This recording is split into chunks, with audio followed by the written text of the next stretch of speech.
And it's 10 Funtime Chica. Now before you go off on me for talking about Funtime Chica, before FNAF 6 there was no Funtime Chica, so any form of this character was actually fan-made. Like this fan-made teaser from Hero Golem on DeviantArt. The lack of beak already makes this version unsettling, but add in the Funtime's ability to move their faces at will, and you have some genuine nightmare fuel, and probably the least scary animatronic. And by that I mean scary in like a typical sense. Not to mention the different nightmare Funtime Chicas that I saw looking up Funtime Chica fan-made. It was a lot, and this is really something that I need to be careful of, because when I searched Funtime Chica fan art instead, I got an entirely different art genre than I was looking for. Like, come on Google, save that for my phone late at night when nobody's watching. And at 9, Nightmare Toy Chica. Nightmare Toy Chica is honestly what you'd expect from a nightmare version of your favorite chicken robot. All the glory of Toy Chica with the horror of a nightmare, the countless sharp teeth, stomach, mouth, torn body, even though they're toy and plastic so it doesn't really make sense,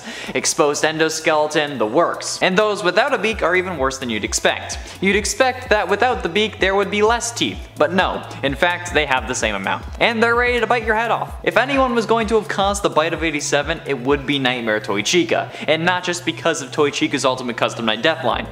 Although that is a whole other can of worms for another day. And at 8, Twisted Toy Chica. Twisted Toy Chica is basically, if I had to describe it, which I do given that I chose this list and then put this on the list, would be Nightmare Toy Chica cranked up to an 11 and then squared. These things are horrific and they're all different in some way. One has boils all over with the classic nightmare aesthetic. One is covered in what looks like egg sacs. One has additional Toy Chicas and cupcakes coming out of their arms and back. And one is a combination of Toy Chica, Toy Bonnie, and Toy Freddy, and is one of the most unholy abominations that I've seen. This looks like it belongs in a Dormitibus game or alongside the creation and joy of creation. While the variety is incredible and the fact that each one is different is rare to say the least, they all end up being scary, but others are even scarier. And it's 7, Dog Bait.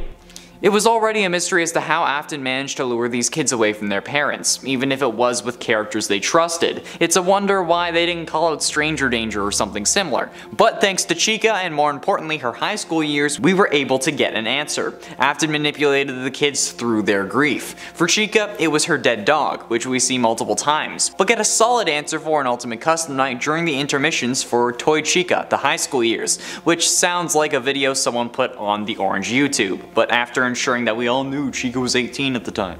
Oh god, hopefully that's not an actual video. No matter, after Chica said that she would say that someone ran over Twisted Wolf's dog in front of her house, I think we all figured it out. We had ideas beforehand, but this just set it in stone. But this also begs the question, if Twisted Wolf's dog was hit, was it a family member or a domesticated descendant of his own species? Because either way, that's weird. And at 6, NSFW Chica.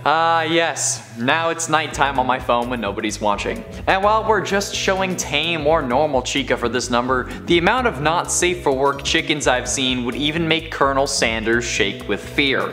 It's scary to me how accurate Rule 34 is, if I'm being 100% honest. No matter what, if it is on the internet, there is some form of NSFW version for you to find. And that's pretty nasty. Especially given that these are animatronic animals with the souls of dead kids possessing them. I think that I'm gonna side with PETA this one time and this one time only. If they made an adult video site that was Chica themed and filled it with animal cruelty videos instead, at that point I would understand, because it's basically the same thing as far as I'm concerned. And I'm not kidding, that's actually a thing they did. I mean, like, it wasn't Chica themed, but I'm sure you get the idea. The Chica not safe for work art is scary enough, okay? Look, if you're wondering why it's on this list, then you know why it's on the list. Halfway through in at number 5, Special Delivery. In an interview with Daco, it was revealed that Illumix does indeed plan to add the glam rock animatronics to FNAF AR Special Delivery, which opens a whole other can of lore worms that I don't really want to get into, but I guess I have to. Firstly, why weren't these there to begin with if these games are supposed to take place at the same time? Or if they're supposed to take place in tandem because the robots are glitching because of Vanny. But second, why hasn't Fazbear Entertainment shut down the Special Delivery project yet, especially after the Pizzaplex started getting missing children? Third, if they have enough materials to make a new Glamrock Freddy bot and ship him out all over the world to kids, Why don't they remake him for the actual band instead of replacing him with Monty like we see in the van ending? And last but not least, will Glamrock Chica be a robot for the dads or for the kids? Okay, because I think that Fazbear Entertainment isn't above such unholy things in order to make some money. But I think that it would require a special level of stupid for someone to actually do that with an animatronic that is actively on the fritz. Like, the slightest twitch, and Chica will end up bite of 87ing your junk. And that doesn't sit right with me, okay? No matter how many jokes I make, that's just a bad idea. And for human withered Chica, there are no words for how this makes me feel. Look, I know I joke about Chica all the time and wanting to be with her, etc. Like, I even did the entire top 10 tastiest FNAF animatronics list specifically so I could make a joke that Toy Chica was the tastiest animatronic. If you haven't seen that video though, I highly suggest you watch it. I love that video, it's so funny. Nevertheless, this is wrong. Chica as a human is already a scary concept.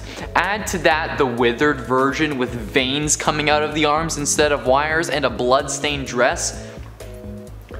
Emil Ines, however you say your name, I applaud you for your skill, but condemn you to the depths of hell for creating this and causing me to be so confused about what I should be feeling because of it. Like, what else could I say about this thing without probably getting myself in trouble with either one side of the internet or the other?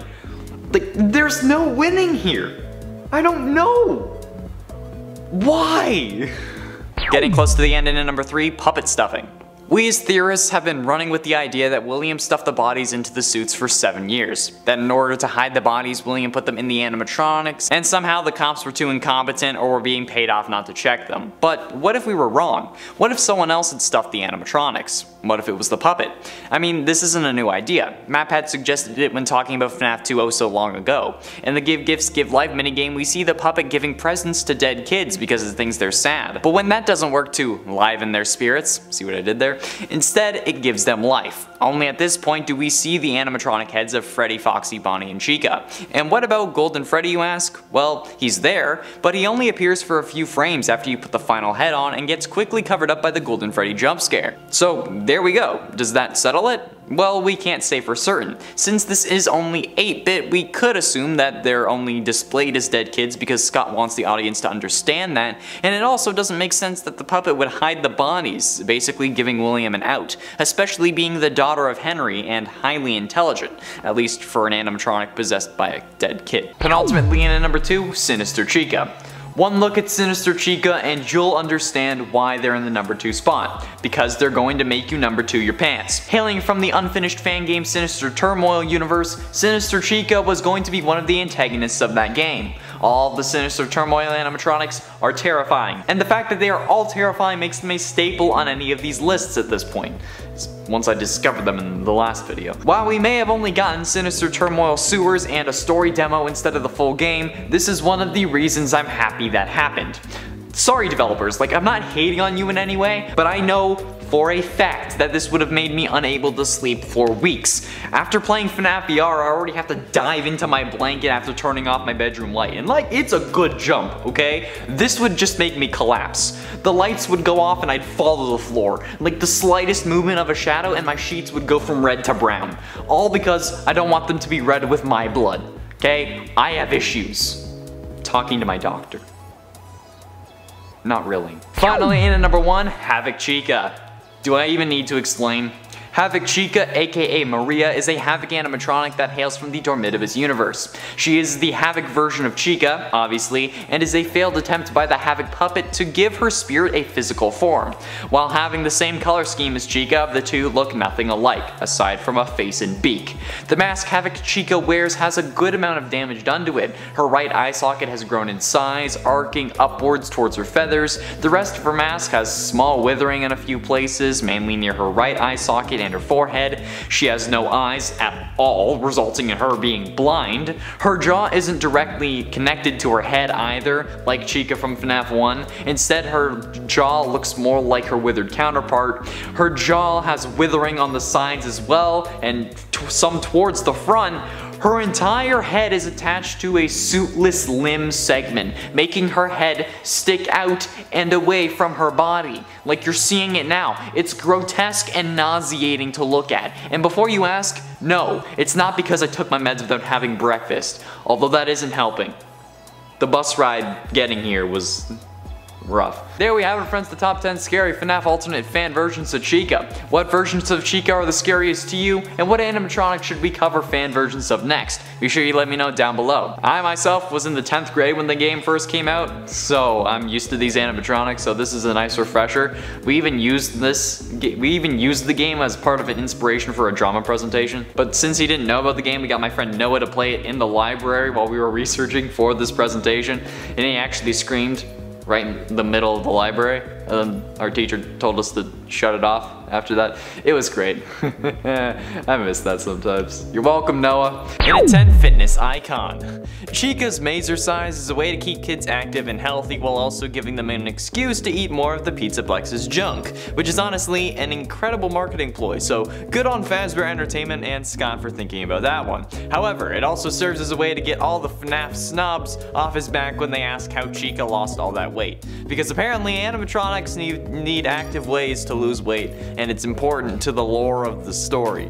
I guess people forget that it's a company, and characters go through design changes all the time. I want those same people to ask Chuck E. Cheese how Chucky lost so much weight and how he turned into a tiny mouse when he was originally human size. Actually, I think at this point, FNAF is more successful than Chucky's, so I'm gonna drop that. It seems now in the FNAF world, Chica is a fitness icon the likes of Jenny Craig, with the same amount of terribly evil business models. Chica is the FNAF versus Jenny Craig. Change my mind. You can't. In9 loves trash.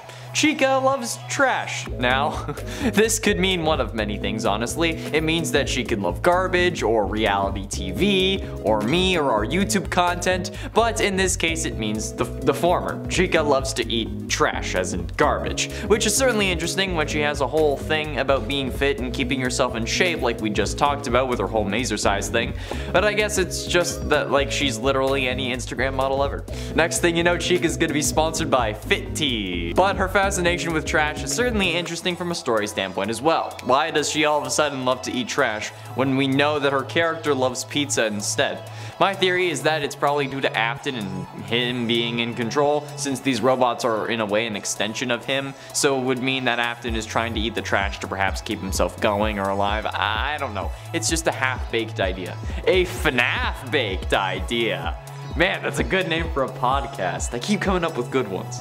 Fred Talk FNAF baked idea? Yeah, it's great. And at 8 has a cupcake. While this isn't really present in the game all that much from what we can see, or from what I've experienced at least, in the holiday promotional art that you can find somewhere on Google, I'm sure, we can actually see that Chica has her signature cupcake. So while Mr. Cupcake may not appear on stage, it's still there in spirit. Now, the only question is this really Mr. Cupcake or not? And actually, I don't think it is. I think this is an entirely new cupcake, probably called Mrs. Cupcake. Because Chica seems to be very focused on female empowerment this go around, honestly.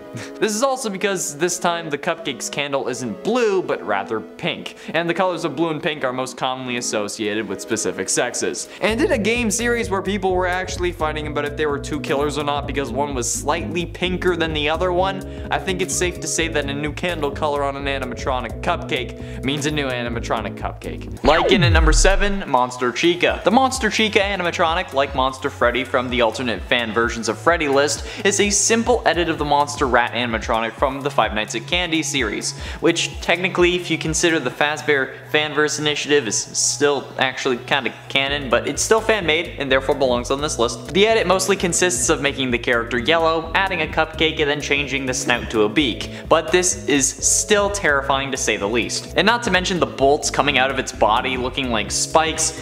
It's horrifying. If the FNAF animatronics are my sleep paralysis demons, this one is taking the shift tonight. Like, it's freaking horrific. And there are some that look like HAVOC Monster Chica, like HAVOC Chica from Dermitibus combined with a monster version. And don't worry, you'll see HAVOC very soon. But like, how is this a thing?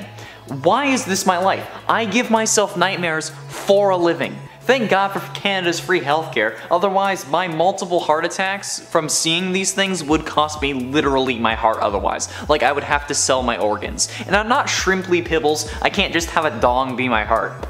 That was for you Rick and Morty fans out there. Season 5! And at 6, Special Mix. Now, I don't quite know why Monty has a special pizza flavored slushy syrup. Like, that seems to be more like Chica's thing, but maybe they just rebranded it because Monty got more popular.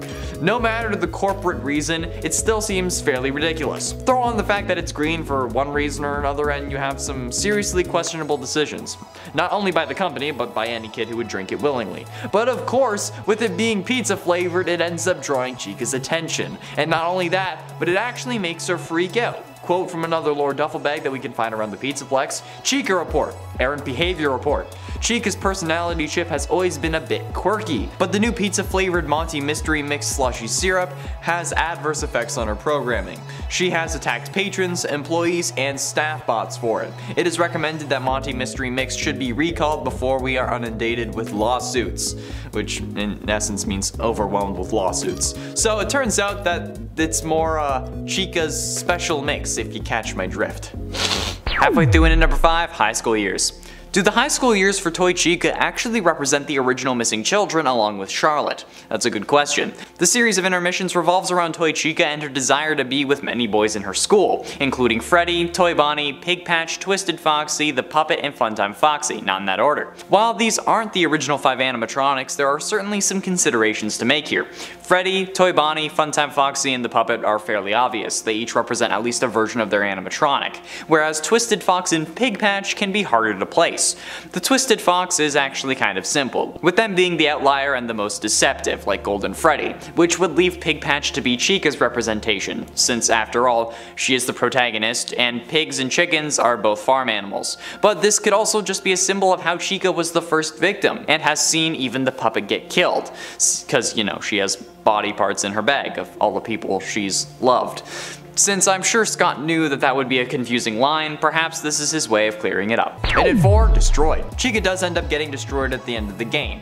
Or I guess the middle of the game, technically speaking, since after destroying Chica, you'd then go on to the Roxy Raceway, at least if you went that way first. But the interesting thing, however, is how she's able to get back into the Pizzaplex after you've destroyed her. Like, what? How?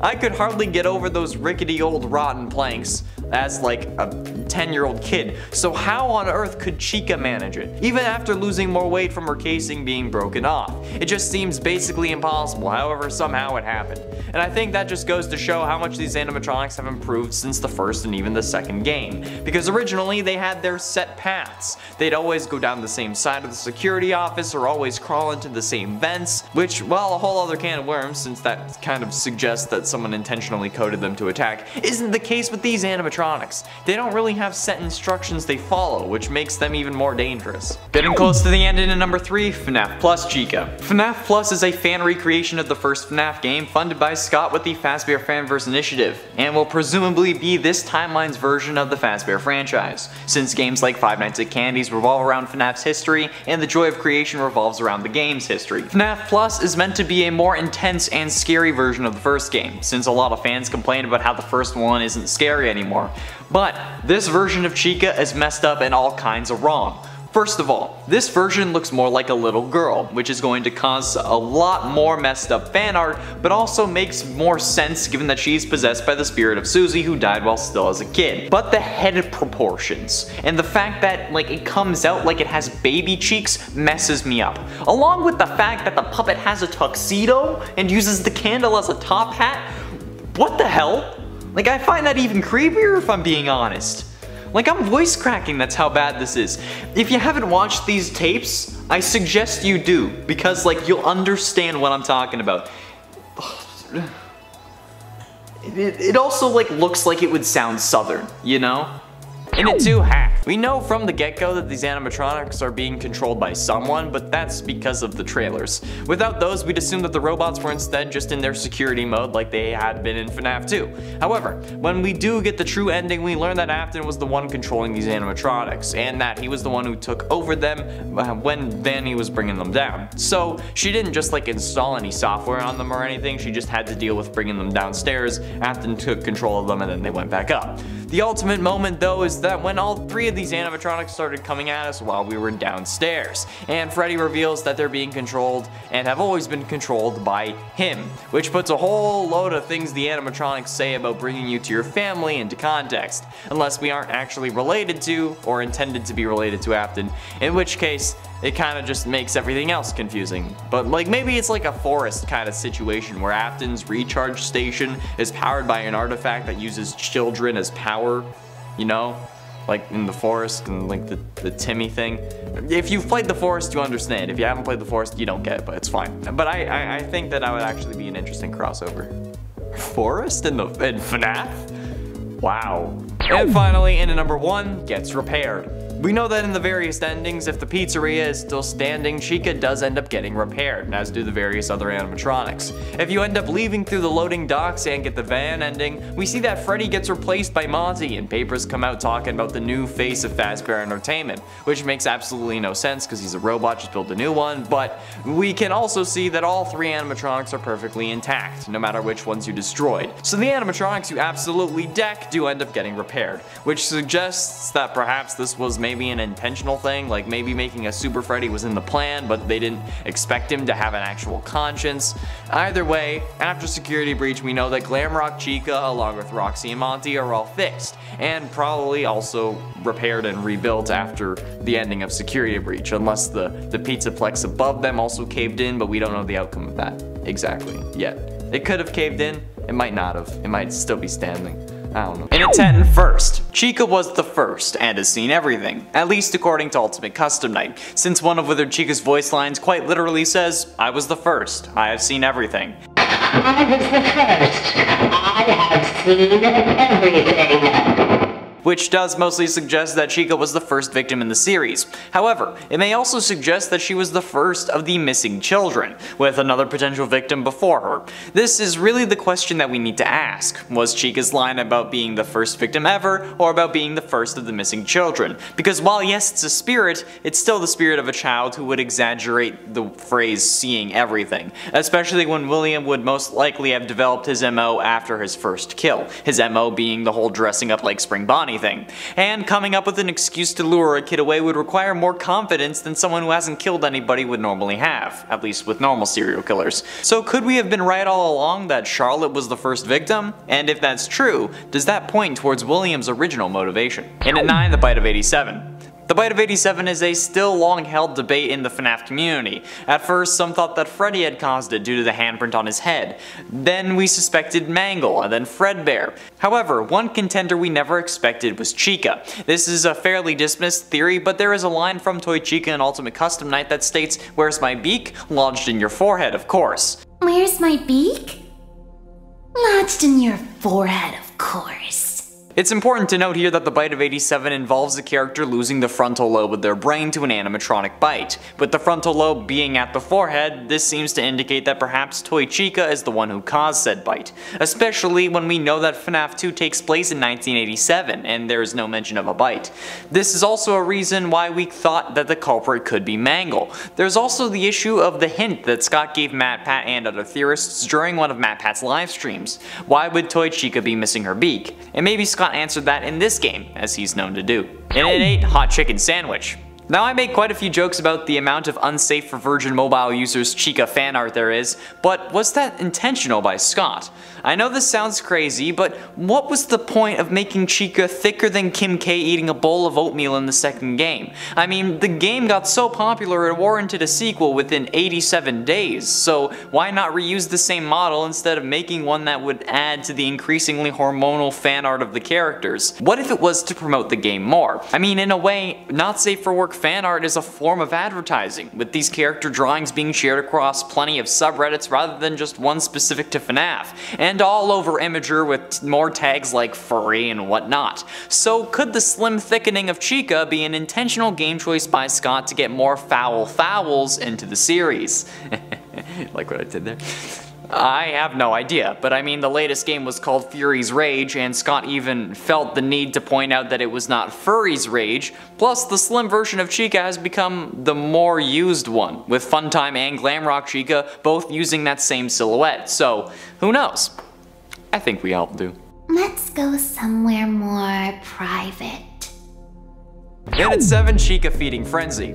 We know that there are various arcade machines around the Pizzaplex, most of which are unplayable because they're unplugged or because the Pizzaplex is closed, whatever the reason may be. We seemingly can't play most of these games like Mangle's Quest. However, according to maintenance logs, there are some games that still work. The Princess Quest series is one of those, for example, because you know, they're needed for the best ending, so they still need to be on. However, apparently there is a whole game based on Chica, which is playable, which could have some further implications since it seems to be haunted. Quote from the Lord Duffelbag, maintenance log, Chica Feeding Frenzy in the bakery won't turn off. Even when unplugged, the game just kept running. There is no way it has that much residual charge, end quote. So how can this game still be on when it's not plugged in?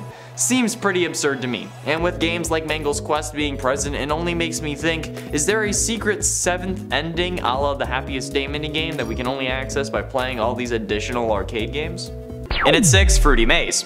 Fruity Maze is where we got the idea that the dead dog was what lured Chica away to her ultimate death, since in the Fruity Maze minigame we can see flashes of a girl playing the arcade game whenever we are playtesting it. However, as the maze levels continued, they also get more gruesome, showing dead dogs instead of fruit, and eventually having you trail bloody footprints behind you, which is horrible, but as the images get worse, so does the reflection, eventually showing the blonde girl crying with Spring Bonnie standing behind her. Once you complete the final level, we hear the horn of a car as text appears on screen, saying, "He's not really dead, he's over here, follow me," which is ultimately William luring us to our fate. Time ended. At least we get to see our dog again. There's actually another theory that Afton uses the dog to possess Mangle, and that's why Mangle's moving in FNAF 2 minigames, but also it was his first experiments with Remnant, but that's not a Chica theory, so I'll leave it at that for now. Halfway through, and at number 5, Scrap Toy Chica. As a proud member of the Toy Chica Bucket Club, seeing my girl scrapped really breaks my heart. The various versions of Scrap Toy Chica always put me on edge, just because of the amount of exposed endoskeleton.